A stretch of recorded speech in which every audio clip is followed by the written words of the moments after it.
Hey Gemini, it's Dr. Leona coming in for your full moon August 2025 reading. We are going to be using Salviodora's quiche deck here. Quiche as in the food. No, it's not for sale anymore. It's an older deck, and you'll see when I attempt to do the intuitive shuffle here that it doesn't exactly slide in. All right, guys, I do have only one working hand, so try to bear with me. I have a brain tumor removed, and that's why, 25 years ago, I was given a 2-year prognosis. And today, of course, 25 years later, here I am, thanks to Vedic Astrology. If you'd like to beat the odds as well, please join me on Patreon for this extended as a VIP, and I'll give you a free Vedic Astrology chart consultation. And I make a video, and you can have and see that video forever if you wish, as long as you're a Patreon soul family member. Okay, that video will be available to you, and you can always take screenshots, and I'll even tell you a screenshot moment coming up in the video, so you can pause it at any time.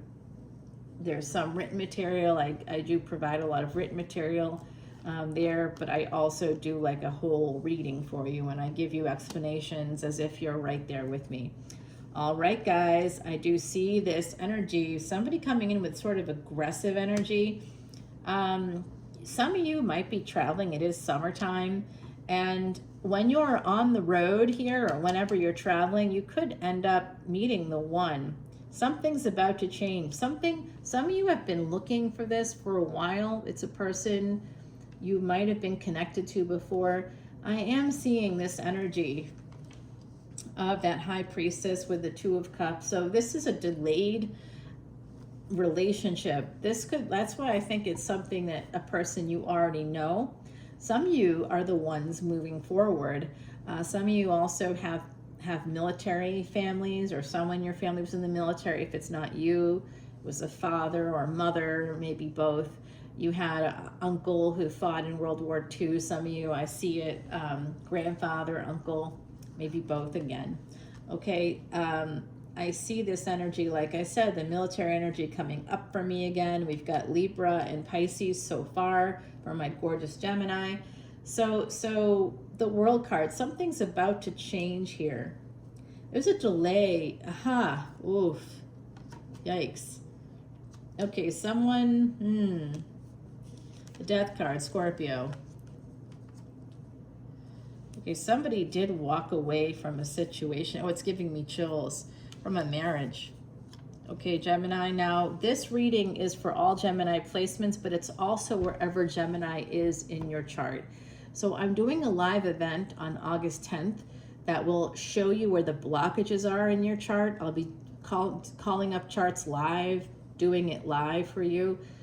There's generally not like huge numbers of people that come to these events, so the chance of me getting to you is pretty good if you join Patreon. It's only for Patreon subscribers. Any of the paid tiers, 10, 10, 11, 11, or 12, 12, all proceeds go to Elephant Aid International. All that information is in the description box below. Now, I haven't yet disabled it because I haven't been able to figure out how. It's probably pretty easy. I just haven't been able to take the time. I am a little bit, busy with my work stuff. So I haven't been able to invest even a few minutes in this, but perhaps I will over the next week. I'm trying to disable the badge that Patreon put on there without my permission, which is free, join for free. That's what you'll see as soon as you press that link. All of the posts for extendeds are locked. The only thing you can see are things I made specifically to get people who are following us for free to join us at that subscription price. I don't take any of that subscription. Oh my gosh, there's some birds are in distress over there. I wonder what happened. There is a, I don't know if you can see the water there in the window. There is an alligator in the water. You can see it because it leaves a big V. You don't see anything, but then you just see the V on top. So we know that there's a gator there. Yes, I am a New Orleans reader, French Quarter resident for a long time, and guys, when I started this channel, I was living in the warehouse district. I had to move out of the French Quarter because of the, frankly, the violence was getting pretty bad there. Yeah, but that's where my great-great-grandmama lived and still is talked about, and it's a person you've seen in pop culture. What is going on over there? Oh my gosh. I think those ducks are being attacked. Oh, Lord have mercy. Look at that. Happening right during your reading. Alrighty. Well, let's see what's going on here. I do think that someone will be, you may have created boundaries and you may have sent a message. If you do send a message to this person, if they're on your mind, the universe is saying go ahead and send that message. It's coming through twice here. They may be watching you. They could be younger than you. For some of you, you might be younger than them. There is a bit of an age difference. It's not huge. It could be anywhere from 7 to like, possibly even like 12 or 13 years. I know that sounds like a lot, but you know, when I'm talking about that spread, I'm talking about someone in their early 50s with someone in their early 40s. You know, like you're both grown-ups at that point. Not a lot happens between 40 and 50. It's you know your shit by the time you're over 40. So if you don't, maybe you still learn stuff. Of course, you're still learning. You're learning how to age gracefully is what you learn. To be honest with you, you don't really age much in your 40s, and then at a certain point in your 50s, I think you start to age. Someone said to me yesterday, like they saw one of the pictures I was with. You know, they found it online. A celebrity that I worked with for a while, and they saw it and they were like, how old were you in this photo? And whenever someone says that, you know you look a lot older because they wouldn't even ask that question if you didn't. So, oh dear, oh my. Well, we're doing the best we can here. It's still pretty hot because, you know, is what it is. But we have this, but I guess I look a little older. Who knows? The pandemic definitely aged me. Absolutely. Oh my gosh, that was wicked. If you were on the ground floor of that as a healthcare provider, no one is okay after that from that space. No one. None of us are okay. The 9 of, I'm looking to get out, you know, because I'm not okay. So this actually, I put this, no, I think this is correct, but it does look like it could be 8, 9, and 10 here. So things could be falling into place. Someone could be feeling a little stuck. They may be a little bit overwhelmed in this situation. And I do see that there's a lot of burdens, but I also see the energy to push through those burdens, my gorgeous gems. So let's take this over to the extended. This is Pisces energy. We have Virgo energy, Taurus now. This is somebody, you know, I'm not sure how this is going to roll for you guys, where you see this person possibly in the workspace, pleasures of the bed here, dreams. Somebody could have been dreaming about the other person, daydreaming at work about how this could happen, how they could see you. Will they be able to see you? Feeling a little depressed because work might get in the way or something. I really don't know how this is going to manifest for you, but I do see somebody really wanting a victory. And that victory is a marriage energy. And we do have the Hierophant here. So someone, I did see the end of a marriage. Okay, that definitely came out. So someone here may need to end a relationship and move forward in order to have this new situation unfold for you, because it will be coming in eventually. And it doesn't have to be a marriage. It could be just a higher level of commitment with a primary relationship. I just want to put a little asterisk there because I know people within the swinger community, within the polyamory, non-monogamy, open relationships, everybody's got a primary no matter what. So there's a primary relationship here that may be ending.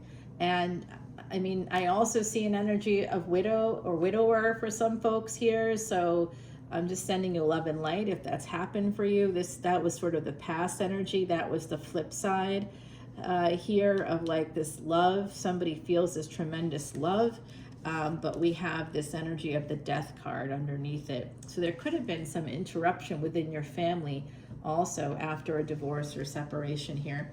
But the bottom line is that the energy is here for this to come together, something brand new. It's been delayed. And what's behind that delay is 10 of Pentacles. And for some of you, you have to, if you're the Empress energy, you have to create boundaries. You have to be strong. You have to take initiative. You will have to reach out to this person. I'm pretty sure they're a little defeated, whoever they are. The King of Swords. Number 26 coming out here, Gemini. 2 and 6. So that could be somehow related to your birthday, or to, we just had the 26th yesterday. Lakshmi yoga, wealth giving yogas, like 9 of them yesterday. I don't know how that manifested for me, but I didn't have a bad day. I had a good day, and I'm going to have a great week coming up, I hope. Fingers crossed. I do see 2 beautiful butterflies here, and if you go over to Patreon, you'll be able to see no matter what level you join at, you get unlimited extended videos for individual signs. You also get some bonus stuff I do for you, and I did a bonus reading just today. And it does kind of work in with this. And one of the things that happened while I was doing that was a very big, beautiful monarch butterfly was flying all around. And one of my channel's guides, our beautiful Heidi Messenger, who's a real person that I actually knew, a true psychic medium, and this is a rendition of her. She created these oracle cards. And it is something where, I'll give it to you for this, because, yeah, this is Heidi saying that if you find a feather, you know, if you see it just as you're walking, don't like pull it out of your pillow, you know, if you got down pillows, or out of a jacket or something. If you're just walking, taking a walk, and you see a feather, that's a message to you that this is something that's going to be happening here for you, tending the future. Those of you that are in a relationship, it might be a little toxic. There might be something that needs to change there, and if it hasn't changed, it's been a long time. I'll tell you, from the professional space, this is not a professional video. This is for entertainment and education, but it's just a thought, an idea that you can take and bring to a professional and discuss with them. When people disrespect you on any level, especially a partnership where you have to submit to that person, where your body, especially if you're female to male, it could go either way, right? Certainly anybody can be a receiver. But generally, biologically speaking, those of us born with a vagina are the receivers.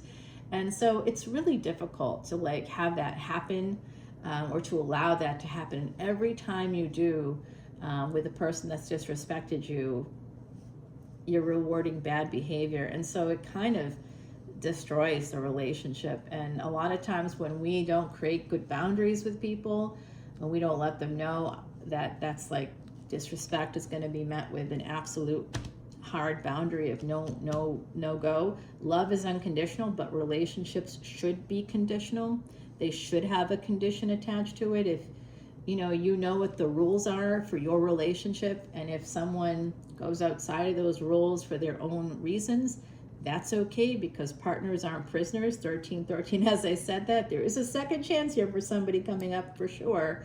However, regardless of why people do whatever they do, if you're actively engaged with another person and you aren't honest with them about what's going on, that's a little bit dicey. I think that can, I can understand almost anybody's motivations and can have compassion for almost anything any human being does, believe it or not. It's part of the work I do, but it's also part of who I am, right? It's part of what I'm created for, to help humanity level up in whatever way they can, rise, ascend, move towards ascension for sure. But, we do have to recognize that living our lives with integrity means if you fall in love with somebody else, that's okay, happens, it is what it is, but be honest about it. Don't make the other person the bad guy. Don't try to turn it around on them. And don't do things like that to punish them. So like there's ways that people do things that I think really show who they are. A lack of integrity, people that disrespect you for who you are, how you look, the jobs you do, the efforts you've made, who fail to recognize what you had to do to pull yourself up in this world. Those people do not deserve second chances with you. When it comes to conditional relationships like romantic relationships, those are not, you're not married to those people. Even if you are married to them, divorce is a real thing.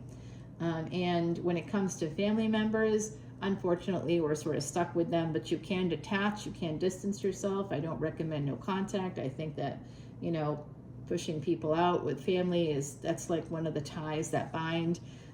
You never know who can help you in the future that way. If anybody's going to help you, it will be family, right? So cutting family off is really something there's a trend on TikTok now, hashtag no contact. I don't get that at all. And as a provider, do not think that's a great idea at all for anybody, especially without having family counseling sessions. If there's abuse, that's a different thing, right? But again, anybody on my side of the fence here really needs to verify that before they start recommending no contact. You can't just have a client say this happened, that happened, without having the other parties come in and at least you talk to them and get their perspective. If not having a family session, you have to. It's irresponsible not to. So when anybody's telling you, oh, go no contact with these people, I question a lot of things there. But just be safe, and I do think this is going to work out for you guys. Just create those good boundaries, strong boundaries. Don't allow people to exploit you in any way, shape, or form. Sociopaths will almost always ask permission without asking. You know, they'll say, is it okay if I do this? You know, or I'm going to look this up right in front of you, and you have to say no. No, I'm uncomfortable with that. You have to right away speak up. No, I'm uncomfortable. I don't want you to do that. And then if they keep doing it, you can say, do I need to contact the police? You know, like, be serious right away. Shut that down. Guys, I love you, gems. I'll see you over on Patreon. Bye now.